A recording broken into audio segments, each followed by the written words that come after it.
Okay, now I think we can get started. Wait, we need our notes. Where are the notes?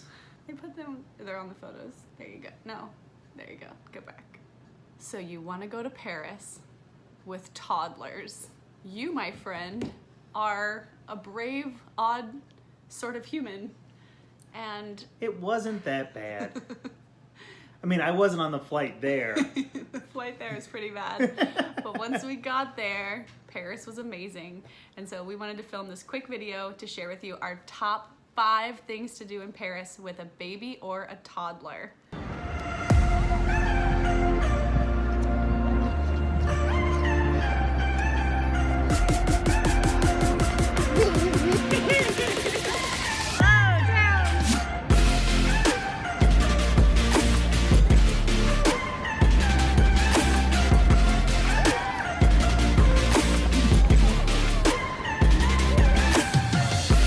Okay, so number 1, if you're taking kids to Paris, you know, the parks are amazing. It's one of the big reasons why we took the kids, and specifically taking the kids to the Eiffel Tower.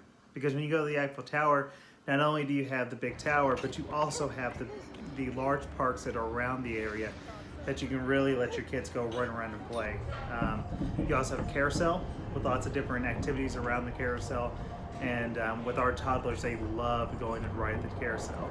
Yeah, definitely a top attraction. You can easily push a stroller around. It's just beautiful. It's magical. I mean, it's the Eiffel Tower. It's the reason, one of the major reasons why anybody from abroad wants to go to Paris. It's a bucket list item to stand under the Eiffel Tower, walked around the parks, and the carousel was just so fun. The kids loved that. I mean, how cool is that? And they really understood that they were on the Eiffel Tower, or that they were at the Eiffel.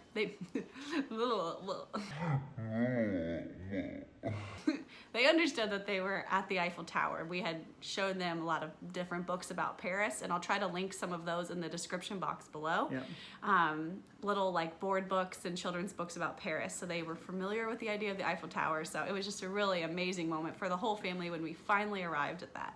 Right. There's lots of places to be able to get like street food, a lot of street vendors around the area. They usually have things like little green lasers, which are a lot of fun to play with the kids. Different types of little trinkets. And crepes. Oh, and crepes. There'll be like trolleys set up with crepes and different easy food like that kids love. So that's also super convenient when you're at the Eiffel Tower itself. And I think that the area in which the carousel is in is actually called the Tuileries Gardens, right? No, that's a different area. That's a different area? This is worth mentioning though, because don't be fooled by the word carousel on French maps, because we at one point tried to go to the Tuileries Garden carousel thinking that it was a carousel like a merry-go-round, the way that we would expect as Americans. But it turns out that in French, the word carousel means a roundabout for traffic. So we hauled our butts all the way to the Louvre, to the Tuileries Gardens for this carousel, and we got there, and this really nice Frenchman just laughed hysterically at us for a while. He was like, there's no giraffes or zebras here. There's no horses here. This is just a roundabout for traffic. So you shouldn't just go check out the gardens. But there is a real carousel by the Eiffel Tower, and you have to do it. Bucket list item. So fun. All right, so the second item to do, and this is also very touristy, but a lot of fun, especially with kids, is going to Notre Dame. So it's, Notre Dame is just a huge cathedral, downtown Paris, really easy access from the metro. So you can go run around. There's usually a lot of street artists or bird handlers. There's a lot of people that are basically giving you crumbs that you can feed the birds. Toddler's #1 favorite thing. Yeah, just absolutely. Run around feeding the birds. What more fun can there be? So we did that, which was pretty cool. But then going inside Notre Dame, it has really kind of a dark ambiance, and has all of the stained glass, so all the light would come through, and the kids were really mesmerized, like looking at the light and different colors. Kind of on the back end of it, that was a really fun place to meet some international friends, and they have some little playground areas. It just looks like a place where locals go, and so that was really fun to hang out there and talk with people. Okay, so number 3, this was probably our favorite thing to do in Paris with really young kids. And I'm probably not gonna say this correctly in French, but Jardin des Plantes and the Museum of Natural History is so awesome. It's right near the zoo. So it's kind of like a triple threat. The kids can run around this zoo. It's not a really big zoo. It's pretty intimate. But we had so much fun just looking at the gorillas, looking at all the different animals. Then we walked through the gardens, and they were so extensive and beautiful. And we walked through those to the museum. So once we got into the museum, it was so impressive. It's basically massive life-size animals. I'm pretty sure they're actually taxidermy. They're real creatures, but there's this huge gallery inside where there are zebras and elephants and antelopes, and it's like walking into the Lion King. It's so really, really neat. So that was probably our kids' favorite day. The other neat thing about that museum, you have to pay a little bit more to do this, but they have an interactive space that's really meant for young kids. So we paid a little extra. I want to say it was like 5 or 10 euros, and we went in there and they had a blast. There was like this mouse hole with animated mice, and the kids loved it. So it was a lot about natural history. I think it would be even better for kids who are, 5, 6, 7, 8 years old. Ours were really young. Ours were 2 and 1. But they still loved that interactive area, so that's worth the extra little money to do that. So, yeah. So when we first started talking about wanting to go to Paris, one of the big things that I wanted to do with the kids was to go to Versailles. There's so much to go run and do. So we did a bike tour. Yeah. We did Fat Tire bike tour. Yeah, they were awesome. We essentially did 2 major things, a bike tour and we rented a golf cart. And those were ways to make Versailles very doable with children because it's massive. Yes. So getting around is kind of tough. So the bike tour was unbelievable. We started in this really adorable piazza, and then we rode our bikes to this market. It was like a Sunday market. To get food. Oh, and it was just huge, a huge Sunday market. Everyone in the village was there just getting their weekly groceries, so it was a really cool, authentic experience to see that. And then we collected items for lunch with all the other people on the tour. The really nice thing too is they had baby carrier seats that go on the back of your bike, attached to the back, and they also had like the trailers. So the market was amazing. We got crepes right there, and then we picked up cheeses, meats, fruit. And then essentially we packed it into our bicycle, into our bike carrier, and we followed our tour all around the gardens of Versailles. And then they told us about the history, so we would make little pit stops as we went along.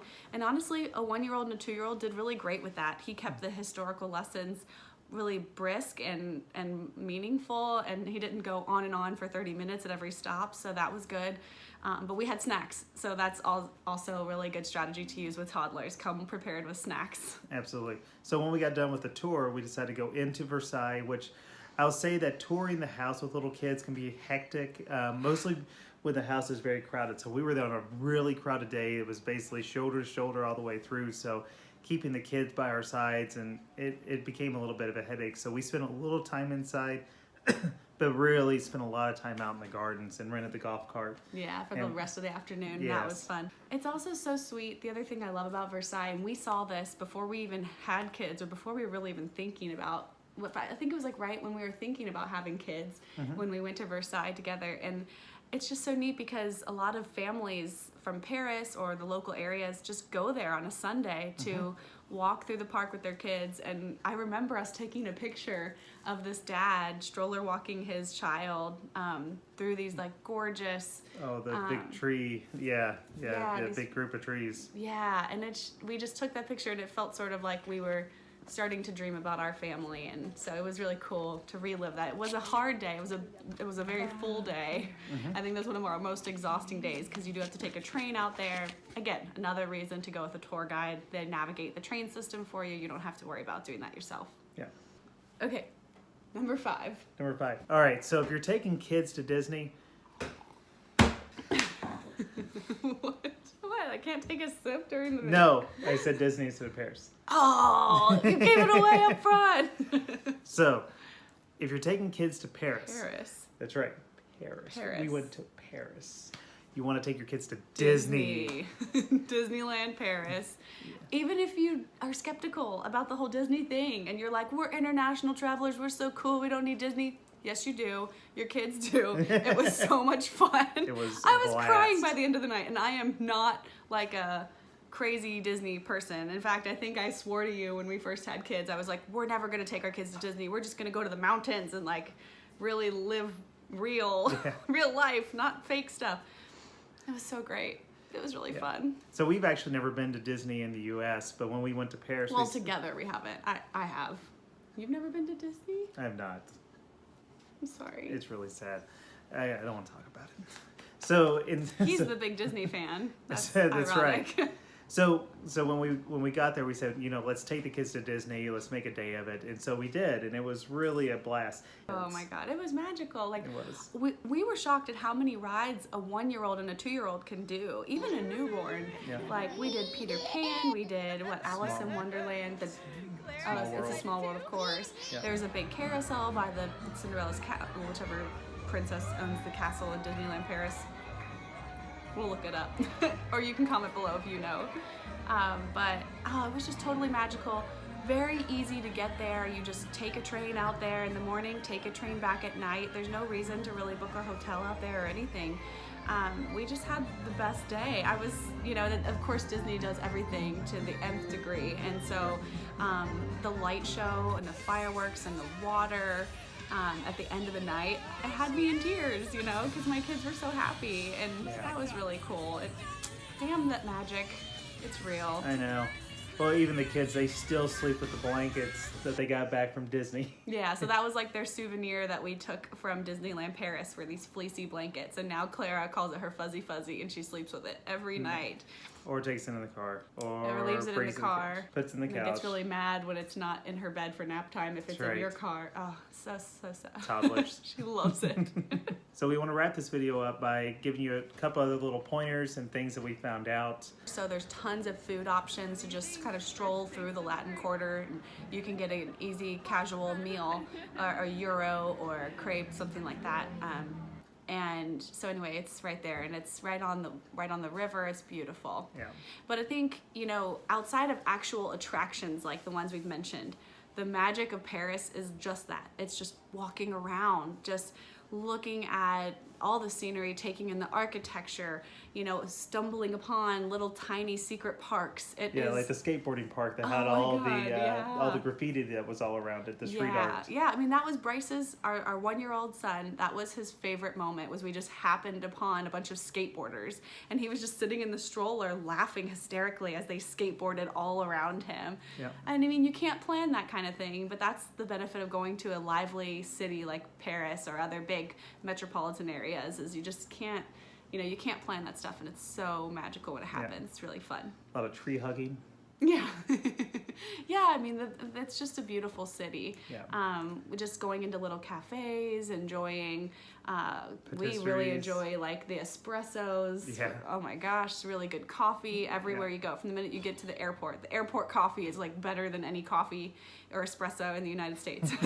And then the kids love all the pastries. I mean, it's just like pastries everywhere. So they'll have a good time eating in Paris. And for us, if anybody's living in the Cincinnati area, it's really easy to get to Paris because there's a direct flight. Basically, it's every day, I think, that flies from the evening time. It leaves like 5 or so, 5 p.m. And lands in Paris at like 7 a.m. So you just kind of push through. Actually, when we go as adults, we try to push through the whole day. But I will say, when we arrived in Paris, the flight, so this entire flight, our 1-year-old did not sleep at all. It was like an 8 or 9 hour flight. Yeah. No sleeping. And he did pretty good though. He was definitely squirmy. But anyway, right as I'm like, okay, we're almost there. Thank God we're almost there. The wheels touched down in Paris, and our 1-year-old threw up on everyone, all over me, all over the seat, the floor. Like, he was so good the whole flight, except he didn't sleep. And then those wheels touched down and just like, blah, everywhere. So it's not easy with kids, but if we could get through that and still say that we would recommend going, that means something. Right. So yeah, that one's not so bad, but I think with kids, it was great to just get to our Airbnb, take a nap, and then get started with the day. There was no way we were gonna try to power through the first day the way we would as adults with jet lag and that kind of thing. Yeah. So that's just some advice from our perspective. And I'd also say that whenever you're picking a place to stay, make sure that you're looking at your itinerary for the week. Pick somewhere that's close, that you don't have to get onto a subway every single day, that you can spend some time walking around, because Yeah. really getting on the subway can be stressful if you're carrying a stroller, a double stroller, or carrying any bags with you. It can be a little bit hectic. So if you're staying downtown like we did, it makes it a lot easier. We stayed in the Latin Quarter. We found a great home away place or Airbnb. We'll link to it if we can remember where it was, but it was perfect. Also because it was 2 stories, but we could leave our stroller on the first floor. So that's also awesome if you can find a place like that, if you're going to take a stroller.